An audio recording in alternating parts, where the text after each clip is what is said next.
ونصلی علی رسولہ الکریم اما بعد بسم اللہ الرحمن الرحیم اللہم صلی علی محمد وعلی آل محمد وبارک وسلم رب اشرح لی صدری ویسر لی امری واحلل عقدۃ من لسانی یفقہوا قولی واجعل لی وزیرا من اہلی آمین یا رب العالمین۔ ناظرین کرام السلام علیکم ورحمۃ اللہ وبرکاتہ۔ اللہ تعالیٰ سے دعا ہے کہ آپ جہاں کہیں بھی ہوں اللہ تعالیٰ آپ سب کو ہم سب کو اپنے حفظ و امان میں رکھے، عافیت و سلامتی عطا فرمائے۔ مطالبات قرآن سیریز کا سلسلہ جاری ہے اور چوتھے حصے کا مطالعہ کر رہے ہیں اور اس کا چوتھا درس جاری ہے۔ سورہ جمعہ کا ہم نے مطالعہ پچھلی نشست میں شروع کیا تھا، اسی مطالعے کو مزید آگے بڑھائیں گے آج کی نشست میں انشاءاللہ تعالی۔ مطالبات قرآن سیریز کا حصہ چہارم، درس چہارم، چوتھے حصے کا چوتھا درس، انقلاب نبوی صلی اللہ علیہ وآلہ وسلم کا اساسی منہج، بنیادی طریقہ کار انقلابی جد و جہد کے لیے جو نبی اکرم صلی اللہ علیہ وسلم نے اختیار فرمایا، اس کا تذکرہ چل رہا ہے۔ سورہ جمعہ کی روشنی میں ہم اس کو سمجھنے کی کوشش کر رہے ہیں۔ 4 آیات کا مطالعہ گزشتہ نشست میں ہم مکمل کر چکے تھے الحمدللہ۔ چوتھے حصے کے حوالے سے یاد دہانی، تواصی بالحق اس کا موضوع ہے، ٹائٹل ہے، اور اس حوالے سے کئی دروس ہمارے سامنے آ رہے ہیں اور اس وقت سورہ جمعہ کا درس ہے جو ہمارے زیر مطالعہ ہے اور نبی اکرم صلی اللہ علیہ وسلم کا اساسی منہج ہم آپ کے سامنے بیان کر رہے ہیں۔ آج کا مطالعہ شروع کرتے ہیں۔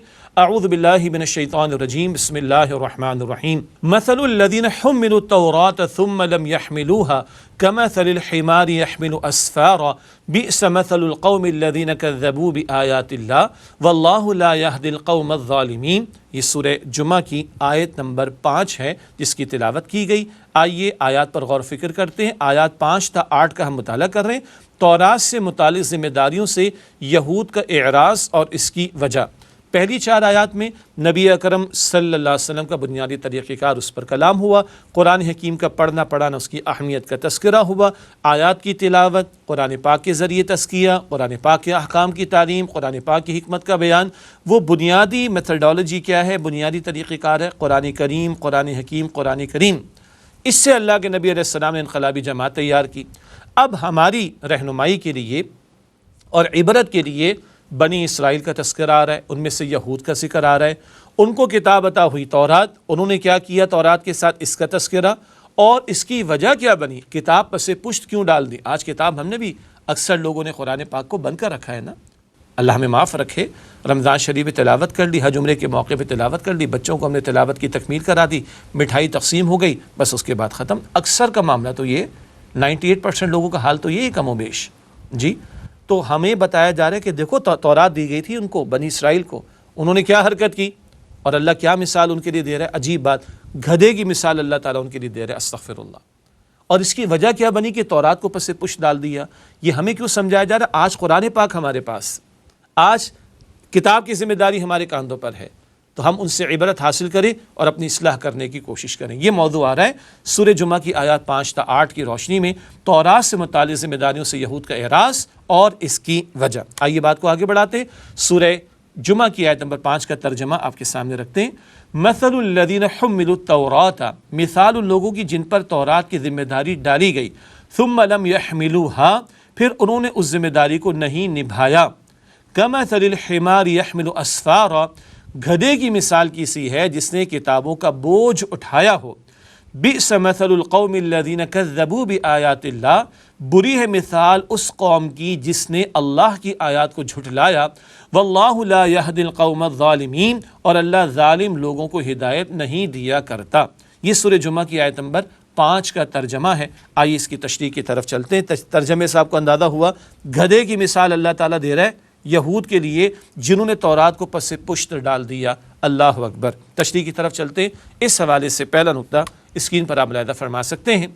مسلمانوں سے قبل یہود کو اللہ سبحانہ و تعالیٰ نے حامل کتاب بنایا، بدقسمتی سے انہوں نے اس ذمہ داری سے اعراض کیا۔ سورہ آل عمران کی آیت نمبر 187 میں بھی بات آتی ہے، اللہ کی کتاب کو فراموش کیا۔ سورۃ البقرہ میں بھی بات آتی ہے، کتاب اللہ وراء ظہورہم، اللہ تعالیٰ کی کتاب کو انہوں نے پس پشت ڈال دیا۔ کئی مرتبہ آل عمران کی آیت 187 کے علاوہ بھی کئی مرتبہ اللہ تعالیٰ نے ذکر فرمایا انہوں نے تورات کی ذمہ داری سے اعراض کیا، تورات کو پس پشت ڈال دیا، تورات کے تقاضوں پر عمل نہیں کیا، تورات کی ذمہ داری جو ڈالی گئی اس کو ادا کرنے کی کوشش نہیں کی بلکہ فرار اختیار کیا۔ اور یہاں اللہ تعالیٰ نے عجیب ان کے لیے مثال بیان کی ہے، ان کو اللہ گدھا قرار دے رہا ہے، استغفر اللہ۔ اللہ اکبر۔ اس آیت میں یہود کا ذکر ہمارے لیے بطور عبرت ہے، جیسے کہ ہم نے اس سے قبل مطالعہ کیا سورہ صف کا، وہاں بھی بنی اسرائیل کا ذکر آیا تھا، موسیٰ علیہ السلام کا دور، عیسیٰ علیہ السلام کا دور، اور پھر نبی کریم صلی اللہ علیہ وسلم کے دور میں موجود یہودی، انہوں نے دین کی جد و جہد سے اعراض کیا، پیغمبروں کے مشن سے اعراض کیا، یہ بات وہاں تھی۔ اب کتاب کے حوالے سے بات آ رہی، ان کو کتاب دی گئی تھی اور اللہ تعالیٰ بتا رہا ہے کہ انہوں نے اس کی ذمہ داری کو نہ نبھایا، ذمہ داری ادا نہیں کی، ان کا ذکر ہمارے لیے بطور عبرت کیا جا رہا ہے۔ اگلا نقطہ، کتاب کی تکذیب کرنے والوں کی مثال گدھے سے بھی بدتر ہے۔ اللہ اکبر۔ گدھا کیا ہے؟ گدھا تو جانور، ہم سب کو پتہ ہے، اس پر ہم اور آپ اینٹوں کا بوجھ لاد دیں وہ جان چھڑانا چاہے گا، افلاطون ارسطو کی کتابوں کا بوجھ لاد دیں جان چھڑانا چاہے گا، وہ تو کہے بوجھ ہے، چاہے اینٹوں کا ہو چاہے کتابوں کا ہو، وہ تو بوجھ سمجھتا ہے۔ یہ مثال دے کر بتایا جا رہا ہے بوجھ سمجھا تم نے، جان چھڑائی کتاب سے، پسے پوچھ ڈال دیا، ویلیو نہیں دی اس کو۔ اللہ اکبر کبیرہ۔ اور الفاظ کیا ہے؟ بئس مثل القوم الذین کذبوا بآیات اللہ، بری مثال اس قوم کی جنہوں نے اللہ کی آیات کو جھٹلایا۔ تکذیب کہتے ہیں جھٹلانے کو۔ اچھا نوٹ کیجئے گا، یہود نے تورات کو اللہ کی کتاب ماننے سے انکار نہیں کیا، کتاب کو تو مانتے تھے مگر کتاب کی نہیں مانتے تھے، کتاب کے تقاضوں پر عمل نہیں کرتے تھے، کتاب کی تبلیغ کرنی تھی، کتاب کا نظام قائم کرنا تھا، اس سے فرار اختیار کیا تھا۔ تو تکذیب ایک ہوتی ہے قولی اور ایک ہوتی ہے عملی۔ قول سے تو مانتے تھے، مسلمان تھے اس وقت کے، پیغمبر کو مانتے تھے، کتاب کو مانتے تھے، لیکن عملاً تکذیب کرتے تھے، کتاب کو پس سے پش ڈالتے تھے، کتاب کے تقاضوں پر عمل نہیں کیا کرتے تھے۔ آج یہ ہمارا حال ہے۔ اللہ تعالیٰ فرما رہے اس آیت کے آخر میں واللہ لا یہدی القوم الظالمین، اور اللہ تعالیٰ ظالمین کی قوم کو ہدایت نہیں دیا کرتا۔ اب ہمارا معاملہ کیا ہے؟ آج ہم مسلمان بھی قرآن حکیم کے حوالے سے تکذیب عملی کے مرتکب ہو رہے ہیں، اور ہمارا طرز عمل یہود سے مختلف نہیں ہے۔ اللہ اکبر کبیرہ۔ جامع ترمذی میں ایک حدیث ہے، نبی اکرم صلی اللہ علیہ وسلم نے ارشاد فرمایا تھا لَيَأْتِيَنَّ عَلَىٰ أُمَّتِي مَا أَتَىٰ عَلَىٰ بَنِي إِسْرَائِيلَ حَذْوَ النَّعْلِ بِالنَّعْلِ۔ آپ نے فرمایا کہ لازماً میری امت پر وہ حالات آ کر رہیں گے جو بنی اسرائیل پر آئے تھے، بالکل اسی طرح جیسے ایک جوتا دوسرے جوتے کے بالکل مشابہ ہوتا ہے۔ جب وہ جوتے کا پیر ہوتا ہے نا، جوڑا، اس کو یوں رکھتے تو بالکل ایک جیسے رکھتے ہیں نا، بالکل مشابہ۔ تو جو حالات بنی اسرائیل پر آئے تھے، اللہ کے رسول علیہ السلام نے ہمیں متنبع فرمایا، ہمیں وارن کیا، وہ حالات تم پر بھی آ کر رہیں گے۔ اللہ اکبر کبیرہ۔ اور آج آپ دیکھ لیں امت کی عظیم اکثریت کا حال کیا ہے؟ ہمارے بچے، ہماری بچیاں، ہمارے معاشرے کے افراد، ہمارے نوجوان دنیا جہاں کے ڈسپلن کے اندر، دنیا جہاں کی یونیورسٹیز میں جا کر گولڈ میڈل لے رہے ہیں اور جناب دنیا کو پڑھا رہے ہیں، you name it, America, Europe, Canada, China, Russia, کہاں نہیں جا رہے ہمارے مسلمان بچے، اور خوب دنیا جہاں کی تعلیم حاصل کر رہے ہیں۔ What about the book of Allah سبحانہ و تعالی؟ ہم اردو بولنے والے عربی سیکھتے رہے تاکہ مڈل ایسٹ میں جاب مل جائے۔ اللہ اکبر کبیرہ۔ اب لوگ جیپنیز سیکھتے ہیں کیا کہ جاپان میں اکوموڈیٹ کر لیں اپنے آپ کو جا کر، چائنیز سیکھتے ہیں وہاں پہ اکوموڈیٹ کر لیں، جرمن سیکھتے ہیں وہاں پہ تعلیم حاصل کر لیں، انگریزی ماں کے بطن سے نکل کر آئے تھے تب تو نہیں آتی تھی، سیکھی تاکہ ایجوکیشن میں ایکسل کریں اور دنیا جہاں کی کمائی کریں۔ What about the book of Allah سبحانہ و تعالیٰ؟ اللہ تعالیٰ کے کلام کے بارے میں 1-2% کو تو میں آپ کے سامنے ایکسیپشن بیان کر دوں۔ میں نے عرض کیا تھا 98% لوگوں کا حال کیا ہے؟ قرآن کھولتے ہی نہیں، جو کھولتے ان کو پتہ نہیں قرآن میں کیا لکھا۔ کتنے لوگ ہم میں سے 2% بھی نہیں جنہوں نے آج تک قرآن پاک کو ترجمے کے ساتھ اپنی زندگی میں مکمل ایک مرتبہ بھی پڑھا نہیں پڑھا، ہمیں معلوم ہی نہیں۔ اللہ اکبر کبیرہ۔ یہ ہے آج امت مسلمہ کی تباہی کی وجہ۔ اللہ کے رسول نے فرمایا صلی اللہ علیہ وسلم ان اللہ یرفع بہذا الکتاب اقواما ویدع بہ آخرین، بے شک اللہ تعالیٰ اس قرآن کریم کی بدولت قوموں کو عروج عطا فرمائے گا اور اس کو ترک کر دینے کی وجہ سے قوموں کو ذلیل اور رسوا کر دے گا۔ وہ زمانے میں معزز سے مسلمان ہو کر اور تم خوار ہوئے تارک قرآن ہو کر۔ اور اللہ تعالیٰ کیا مثال دے رہا ہے؟ گدھے کی مثال دے رہا ہے۔ اور عرض کروں، ہاں قرآن حکیم میں مثال آتی ہے، بڑی عجیب لگے گی آپ کو۔ ایک شخص کو اللہ تعالیٰ نے آیات کا علم عطا کیا، پیغمبر کی دعوت پہنچی ہوگی۔ سورہ اعراف کی آیت نمبر 175 ہے وَاتْلُ عَلَيْهِ نَبَأَ الَّذِي آتَيْنَاهُ مِنْ آيَاتِنَا فَانْسَلَخَ مِنْهَا۔ اے نبی علیہ السلام اس شخص کا ذکر کیجئے جس کو ہم نے اپنی آیات میں سے علم عطا کیا، اس میں سے نکل بھاگا، شیطان پیچھے لگا اور وہ گمراہ لوگوں میں سے ہو گیا۔ آگے ذکر آتا ہے فَمَثَلُهُ كَمَثَلِ الْكَلْبِ، اس کی مثال تو کتے کی طرح ہے۔ استغفر اللہ، کتا ہانپتا رہتا ہے نا ہر وقت، پتھر مارو تب بھی ہانپتا رہتا ہے، پیٹ بھرو تب بھی ہانپتا رہتا ہے، زبان لٹکتی رہتی ہے۔ یہ دنیا کی حرص کی علامت ہے۔ وہاں قرآن پڑھ جائیے آپ، سورہ اعراف آیت 175، 176، 177، کتے کی مثال آئی، اور اللہ کہتا ہے یہ مثال ایک بری قوم کی بھی ہو سکتی ہے جو اللہ تعالیٰ کی آیات کو فراموش کر دے۔ کبھی کتے کی اور کبھی گدھے کی مثال، کن لوگوں کے لیے؟ جو اللہ کی آیات کو فراموش کریں، جو اللہ کے کلام کو پس پش ڈالیں۔ اللہ تعالی ہمارے حال پر رحم فرمائے۔ یہ کیوں بیان ہو رہا ہے؟ ہم عبرت پکڑیں ان سے، اور قرآن پاک کھولیں، قرآن پاک کا ترجمہ، قرآن پاک کی تشریح، قرآن پاک کو سیکھنا، قرآن پاک پر عمل کرنا۔ پھر امت نے وہ کام کرنے جو حضور کر رہے تھے صلی اللہ علیہ وسلم، آیات کی تلاوت ہے، لوگوں کا تزکیہ، احکام کی تعلیم، حکمت کی تعلیم، افراد کی تیاری، انقلابی جد و جہد کے لیے افراد کو تیار کرنا۔ یہ سارا کام کب ہوگا؟ جب قرآن پاک کھلے گا، اس کو سمجھیں گے، اس سے تعلق مضبوط کریں گے، تو پھر یہ کام کر سکیں گے۔ اللہ تعالی ہمیں توفیق دے۔ اور جس آیت کے آخر میں بات آئی واللہ لا یہدی القوم الظالمین، اور اللہ ظالمین کی قوم کو ہدایت نہیں دیا کرتا، اللہ اس برے انجام سے بچائے۔ اور ہماری دعا ہونی چاہیے اہدنا الصراط المستقیم، اے اللہ ہمیں سیدھے راستے کی ہدایت عطا فرما۔ ناظرین کرام، ایک وقفہ لیتے ہیں، اس کے بعد سلسلہ جاری رہے گا انشاءاللہ سورہ جمعہ کی آیات کے متعلق۔ ملاقات کرتے ہیں آپ سے ایک وقفے کے بعد۔ السلام علیکم ورحمۃ اللہ وبرکاتہ۔ السلام علیکم ورحمۃ اللہ وبرکاتہ۔ ناظرین خوش آمدید کہتے ہیں آپ کو۔ مطالبات قرآن سیریز کا سلسلہ جاری، چوتھے حصے کا چوتھا درس زیر مطالعہ ہے۔ سورہ جمعہ کا مطالعہ کر رہے ہیں، مطالعہ آگے بڑھاتے ہیں۔ سورہ جمعہ کی آیات 6 اور 7 کا ترجمہ کرتے ہیں آپ کے سامنے۔ اعوذ باللہ من الشیطان الرجیم، بسم اللہ الرحمن الرحیم۔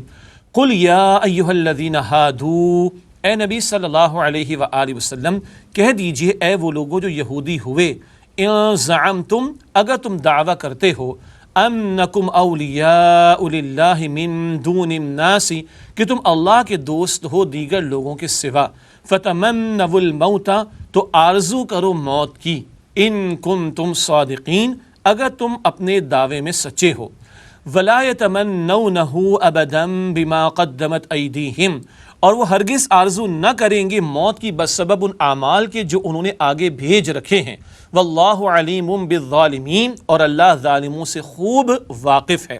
یہ سورہ جمعہ کی آیت نمبر 6 اور 7 کا ترجمہ۔ اب آئیے اس کی تشریح کی طرف چلتے ہیں۔ بہت اہم موضوع آ رہا ہے، یہود کی حرکتوں کا تذکرہ اور ان کا ذکر کر کے ہمیں عبرت بھی دلائی جا رہی اور ہمیں فوڈ فار تھاٹ، غور و فکر کی دعوت بھی دی جا رہی ہے۔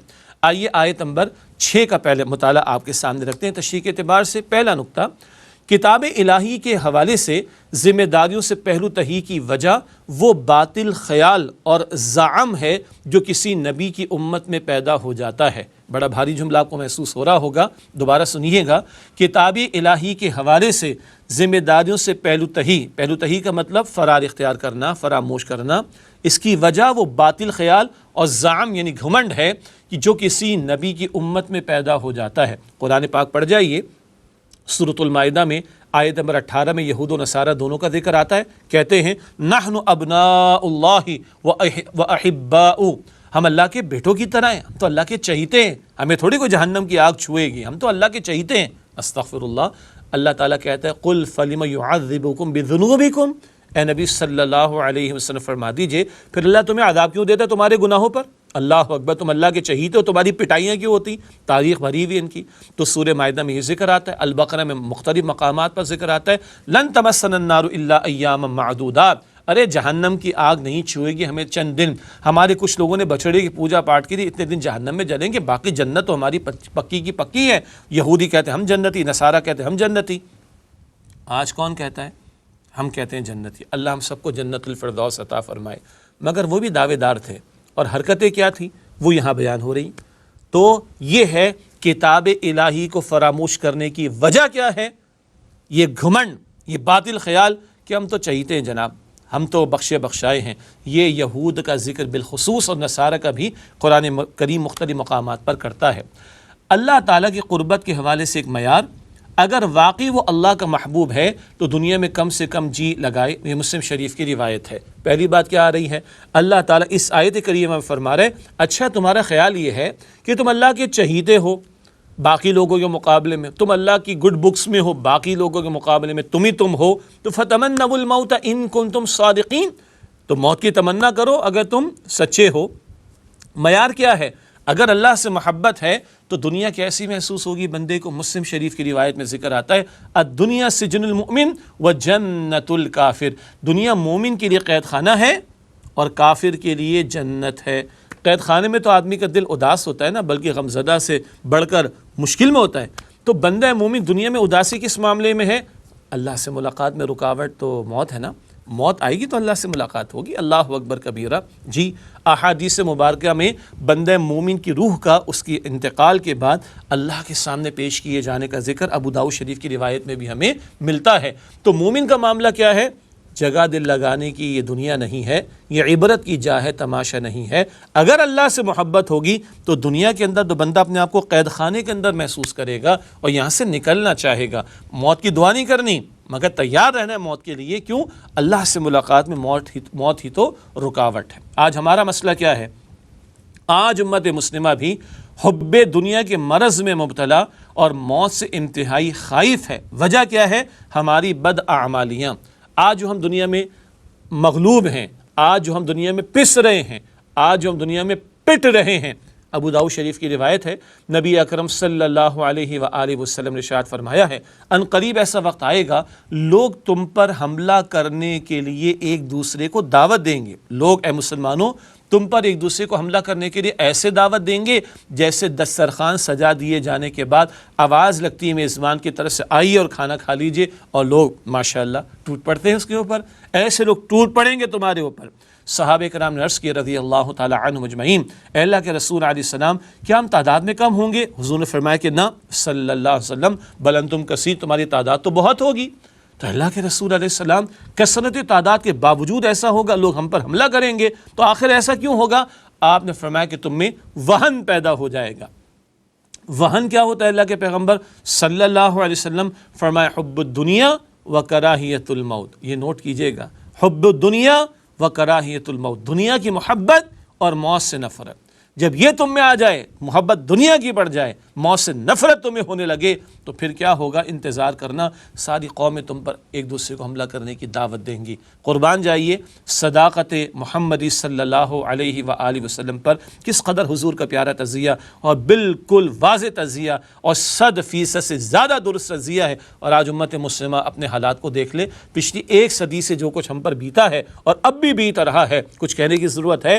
وجہ کیا ہے؟ حب الدنیا و کراہیت الموت، دنیا کی محبت اور موت سے نفرت۔ آج اس ظلم و ستم کی وجہ، آج اس مغلوبیت کی وجہ ہمارا یہ طرز عمل، ہماری بدعمالیاں، اور یہی محبت دنیا تھی، یہی مال کی محبت تھی جس میں ڈوب کر بنی اسرائیل نے، یہود نے اللہ کی کتاب تورات کو پس پشت ڈالا تھا۔ ہمیں کیا سمجھایا جا رہا ہے؟ دنیا میں دل نہ لگانا، دنیا میں رہنا ایک بات ہے، دل لگانا دوسری بات ہے۔ کشتی کا پانی میں رہنا ایک بات ہے، پانی میں زیادہ چلے جانا دوسری بات ہے۔ کشتی پانی میں چلے گی ادھر ہی رہنا ہے، تھوڑا حصہ پانی میں رہے تو چلے، ٹھیک ہے چلے گی، زیادہ اندر جائے گی تو ڈوب جائے گی۔ تو رہنا ادھر ہے، مگر وَإِنَّا إِلَيْهِ رَاجِعُونَ، لوٹ کر اللہ کی طرف جانا ہے۔ اس کی فکر ہم نے کرنی۔ ادھر اللہ نے بھیجا ادھر کی تیاری کے لیے، تو بقدر ضرورت جب تک اس بات کی طرف نہیں آئیں گے تو دل دنیا میں لگا ہے تو آخرت کی فکر کس کو ہوگی؟ دنیا میں اٹریکشن ہے تو قرآن کی طرف آئے گا کون؟ اور یہ ذمہ داری ادا نہ کرے تو مغلوبیت سے نکل نہیں سکتے، کل کامیاب ہو نہیں سکتے۔ یہ سب کچھ ہے جو اس مقام پر ہمیں سمجھایا جا رہا ہے۔ یہود کا تذکرہ ہے، بنی اسرائیل کا تذکرہ ہے، تورات کو پس پشت ڈالنے کا تذکرہ ہے، اپنے آپ کو چہیتا سمجھنے کا انداز ان کا بیان کیا جا رہا ہے۔ موت سے ان کو نفرت ہے، موت سے وہ فرار اختیار کرتے۔ بیان تو بنی اسرائیل کا، عبرت مجھے اور آپ کو دلائی جا رہی ہے۔ یہ نقطہ ہے جو اس مقام پر بالکل دو چار کی طرح واضح ہو کر ہمارے سامنے آ رہا ہے۔ اس کے بعد اگلی آیت سورہ جمعہ کی آیت نمبر 8، ارشاد ہوا قُلْ إِنَّ الْمَوْتَ الَّذِي تَفِرُّونَ مِنْهُ، اے نبی صلی اللہ علیہ وسلم کہہ دیجئے یقیناً وہ موت جس سے تم گریز کرتے ہو، فَإِنَّهُ مُلَاقِيكُمْ، تو بے شک وہ تو تم سے ملنے والی ہے، ثُمَّ تُرَدُّونَ إِلَىٰ عَالِمِ الْغَيْبِ وَالشَّهَادَةِ، پھر تم لوٹائے جاؤ گے ظاہر اور پوشیدہ کی جاننے والے اللہ کی طرف، فَيُنَبِّئُكُمْ بِمَا كُنْتُمْ تَعْمَلُونَ، تو وہ تمہیں بتا دے گا جو کچھ تم کرتے رہے۔ یہ سورہ جمعہ کی آیت نمبر 8 ہے، اور اب موت کا تذکرہ آ رہا ہے۔ کیا بتایا جا رہا ہے؟ موت سے فرار اختیار کرنا چاہتے ہو، گریز کرنا چاہتے ہو؟ نہ، وہ تو آ کر رہے گی، وہ تو تمہیں مل کر رہے گی، تمہیں موت نے آ لینا ہے، تم نے اس دنیا کو چھوڑ کر چلے جانا ہے۔ پھر کیا ہے؟ اللہ کے سامنے پیش ہوگے، وہاں تمہیں لوٹایا جائے گا، وہ اللہ کے جو ظاہر کا اور پوشیدہ کا جاننے والا، اور وہ سب کچھ تمہیں بتا دے گا جو تم کرتے رہے ہو۔ تو پہلے ان کو تو اللہ نے کہا اگر تمہیں زعم اور گھمنڈ ہے کہ تم اللہ تعالیٰ کے چہیتے ہو باقی لوگوں کے مقابلے میں، تو موت کی تمنا کرو۔ لیکن بات کیا ہے آیت نمبر 7 میں؟ وَلَا يَتَمَنَّوْنَهُ أَبَدًا بِمَا قَدَّمَتْ أَيْدِيهِمْ، کبھی اپنے کرتوتوں کی وجہ سے وہ موت کی تمنا نہیں کریں گے. کیوں؟ کرتوت ایسے کہ اللہ کو منہ دکھانے کے قابل نہیں، اور اللہ سبحانہ وتعالیٰ ظالموں سے خوب واقف ہے، اور اللہ تعالیٰ ظالموں کو ہدایت نہیں دیتا. نقطہ یہ بھی میں چاہتا ہوں دوبارہ ری ایمفیسائز ہو جائے کہ وہ موت کی تمنا نہیں کر رہے کرتوتوں کی وجہ سے. ہم موت کے لیے تیار ہیں. ان کی ذلت کی وجہ کیا ہے؟ کتاب کو پس سے پوچھ ڈالا. کیوں؟ دنیا کی محبت میں ڈوب کر موت کی جو ہے وہ موت کے لیے تیار نہیں ہیں. ہم غور کریں کہ کیا ہمیں موت آنی تو ہے، ابھی بھی آ سکتی ہے، ہم جانے کو تیار ہیں، ہم موت کے لیے تیار ہیں. یہ باتیں جو بتائی جا رہی ہے آیت نمبر 8 میں کہ جس موت سے تم گریز کرتے ہو وہ تمہیں مل کر رہے گی، آ کر رہے گی، پھر تمہیں اللہ کی طرف لوٹایا جائے گا اور اللہ سب کچھ تمہارے سامنے کھول کر رکھ دے گا. ناظرین کرام، اس آیت پر ہم نے کلام اور کرنا ہے، ایک وقفہ لے لیتے ہیں، اس کے بعد انشاءاللہ اس آیت کریمہ کی تشریح پھر آپ کے سامنے رکھیں گے. ملاقات کرتے ہیں ایک وقفے کے بعد. السلام علیکم ورحمۃ اللہ وبرکاتہ. السلام علیکم ورحمۃ اللہ وبرکاتہ. ناظرین ہم خوش آمدید کہتے ہیں آپ کو. سورہ جمعہ کا مطالعہ کر رہے ہیں. آیت نمبر 8 کا ترجمہ میں نے پہلے پیش کیا تھا، البتہ آیت نمبر 7 کی ایک نقطے کی بات تھی کہ وَلَا يَتَمَنَّوْنَهُ أَبَدًا بِمَا قَدَّمَتْ أَيْدِيهِمْ وَاللَّهُ عَلِيمٌ بِالظَّالِمِينَ. جو کرتوت انہوں نے آگے بھیجے اس کی سبب کبھی یہ موت کی تمنا نہیں کریں گے، اور اللہ تعالیٰ ظالموں سے خوب واقف ہے. یہ سارا بیان ہماری عبرت کے لیے آ رہا ہے. آیت نمبر 8 کا ترجمہ کیا جا چکا ہے، ایک دفعہ ترجمہ کر کے اس کی تشریح آپ کے سامنے رکھتے ہیں. اعوذ باللہ من الشیطان الرجیم، بسم اللہ الرحمن الرحیم. قل ان الموت الذی تفرون منہ، اے نبی صلی اللہ علیہ وسلم کہہ دیجئے یقیناً وہ موت جس سے تم گریز کرتے ہو، فإنہ ملاقیکم، تو بے شک وہ تو تم سے ملنے والی ہے. ثم تردون الی عالم الغیب والشہادۃ، پھر تم لوٹائے جاؤ گے ظاہر اور پوشیدہ کے جاننے والے اللہ کی طرف. فینبئکم بما کنتم تعملون، تو وہ تمہیں بتا دے گا جو کچھ تم کرتے رہے. یہ آیت نمبر 8 کا ہوا ترجمہ. اب آئیے اس آیت کے ذیل میں کچھ باتوں کی یاد دہانی میرے اور آپ کے لیے ہم کر لیتے ہیں. پہلا نقطہ، موت اٹل حقیقت ہے. قرآن پاک میں 3 مرتبہ یہ الفاظ آئے ہیں، کل نفس ذائقۃ الموت، ہر جان موت کا مزہ چکھنے والی ہے. 3 مقامات پر یہ بات آئی. سورہ آل عمران کی آیت نمبر 185 میں، سورۃ الانبیاء کی آیت نمبر 35 میں، سورۃ العنکبوت کی آیت نمبر 57 میں. اور یہ چاروں الفاظ ہمیں اردو میں بھی سمجھ میں آتے ہیں. کل نفس ذائقۃ الموت اردو میں بھی استعمال کرتے ہیں. یہ وہ ایسی اٹل حقیقت ہے جو ہر ایک مانتا ہے. سبحان اللہ، مسلمان بھی مانتا ہے، کافر بھی مانتا ہے. ہاں، دنیا میں ایتھیسٹ ہیں، ملحد ہیں، خدا کا انکار کرتے ہیں، خالق کا انکار کرتے ہیں، کہتے ہیں نظر نہیں آتا. استغفر اللہ، دلائل دیے جا سکتے. موت کے بارے میں کوئی کہہ سکتے ہیں کہ نظر نہیں آتی؟ ارے روزانہ ہمارے سامنے سینکڑوں ہزاروں جا رہے.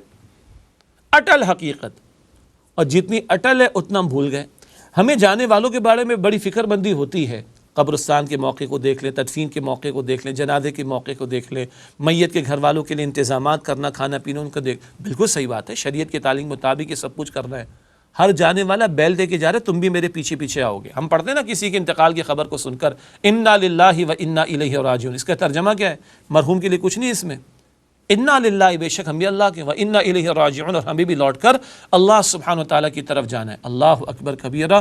اٹل حقیقت موت، کافر بھی مانتا ہے، مسلمان بھی مانتا ہے. مگر سچی بات عرض کروں، جتنی حقیقت اٹل ہے اتنا لوگوں نے بھلا رکھی، اتنا لوگوں نے فراموش کر رکھی ہے. اللہ اکبر کبیرہ. اگلا نقطہ، موت کا وقت معین ہے. سورۃ السجدہ کی آیت نمبر 11 ہے، قل یتوفاکم ملک الموت الذی وکل بکم ثم الی ربکم ترجعون. کہہ دیجئے اے نبی صلی اللہ علیہ وسلم، تمہاری جان لے گا موت کا فرشتہ جو تم پر مقرر کر دیا گیا ہے، پھر تم اپنے رب کی طرف لوٹائے جاؤ گے. یہ سورہ سجدہ کی آیت نمبر 11 میں ذکر آیا. ہاں، ہم کہتے تھے اچانک آ گئی، ہمارے لیے اچانک ہوگی، اللہ تعالیٰ کے لیے کچھ اچانک نہیں، بڑا جلدی چلا گیا. کوئی جلدی نہیں گیا. اللہ کی حکمت ہے کس کو زیادہ عمر دینی، کس کو کم دینی، معین ہے وقت اس کا. اور ہماری سانس سے بھی معین ہے.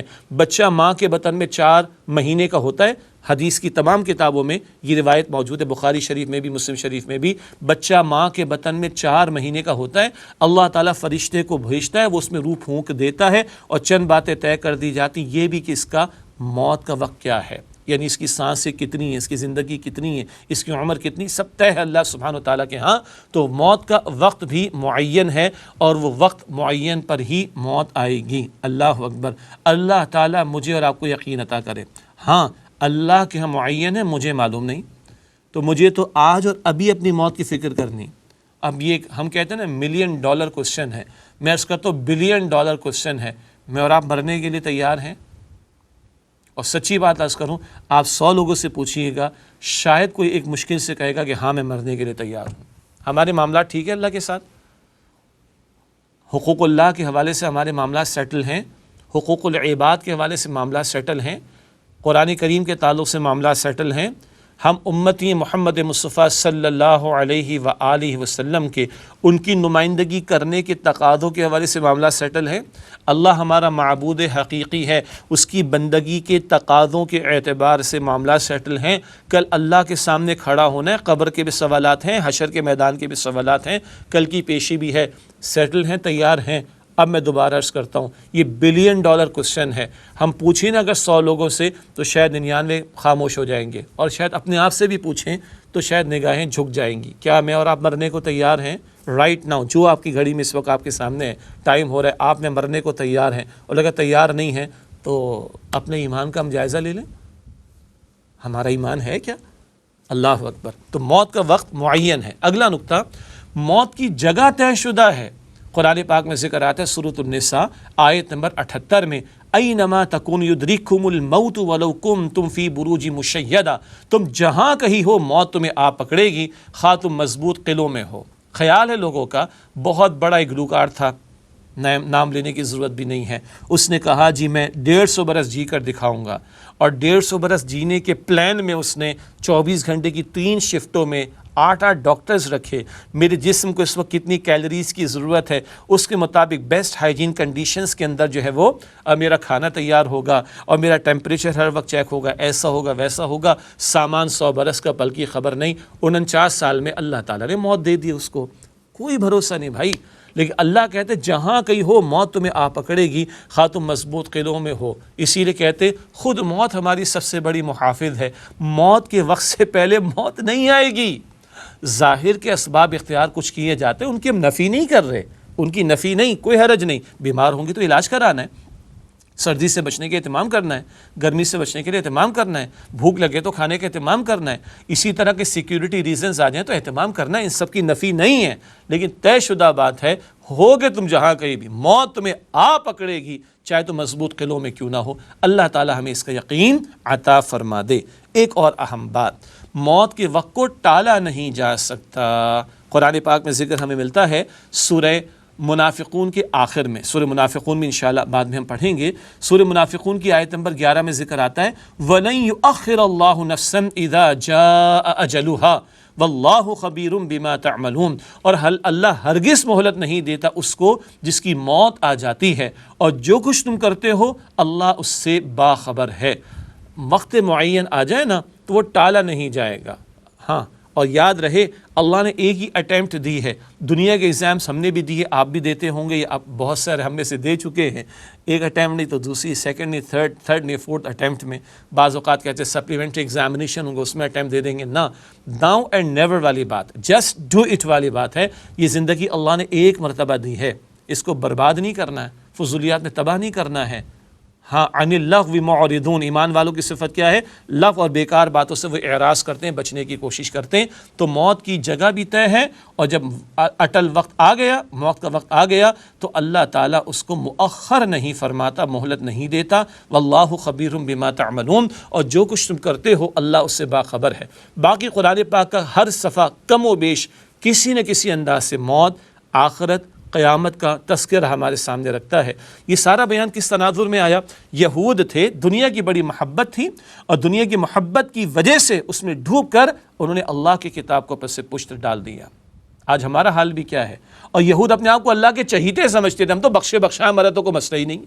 آج امت مسلمہ، مسلمانوں کا حال بھی یہی ہے، عظیم اکثریت عمل سے فارغ، قرآن پاک بند، نبی علیہ السلام کی تعلیمات کو کھولنے کو تیار نہیں ہیں، ہم بخشے بخشائے۔